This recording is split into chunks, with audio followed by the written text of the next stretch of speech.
Thank you, Mr. Chairman, and thank you for coming, and particularly, it hasn't always been easy to get people in your position to come and do what the law requires by being here for these sort of oversight things. When you met with us last year, you were just getting started. I'm happy to have you as our trade representative. However, I'm extremely concerned that more than a year into this administration, that it seems to me, you will probably protest this, but that the White House is not allowing you to use your talents to be an advocate for free and fair trade. You've probably heard me say that agriculture markets access is a locomotive that drives any trade negotiations. I believe this administration is falling behind China and other competitors by not negotiating market access to Indo-Pacific.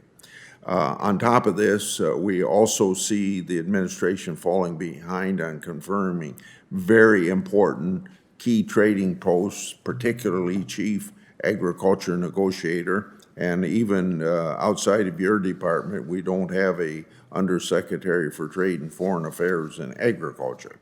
So my first question is, and I've got at least three questions I want to ask you. This may could probably eat up all the time on this question, but try to save some time. Could you tell us if you have a strategy to increase market access for U.S. agricultural products? Yes, Senator Grassley. And let me just begin with a statement of values that I think our American farmers are some of the most admirable Americans and hardest workers that I've ever met. Market access for our farmers is absolutely important to me and important to our ability to conduct trade policy.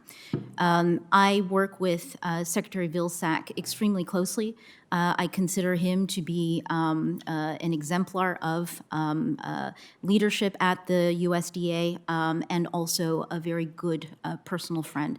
And so I want you to know that I care deeply about our farmers and about allowing them to have opportunities to compete and also to diversify their opportunities. Thank you. We have all seen the suffering from Russia's invasion of Ukraine.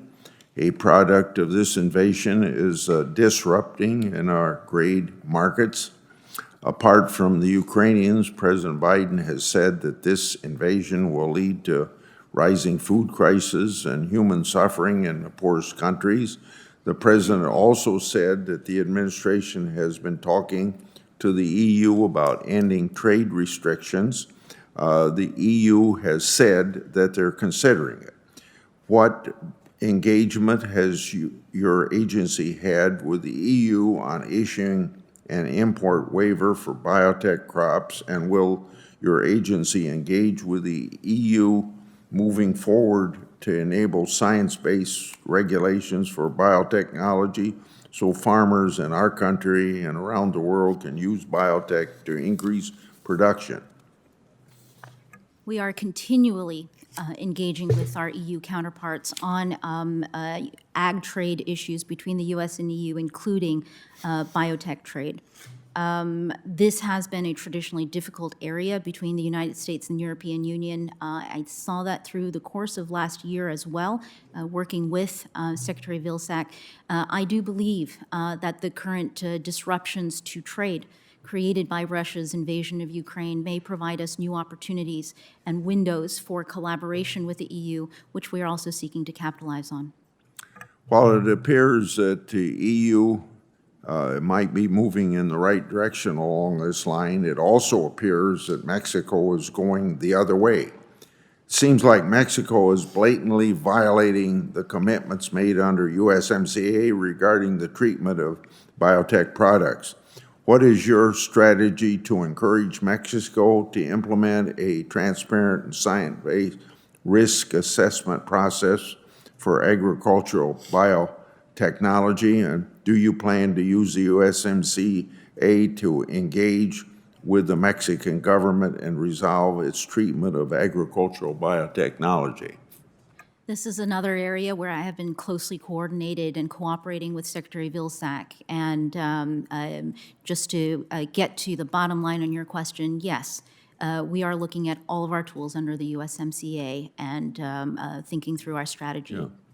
In regard to what you said to Crapo about potatoes, I know that Secretary of Agriculture is very committed to doing what you want done, Senator Crapo. Thank you, Mr. Chairman.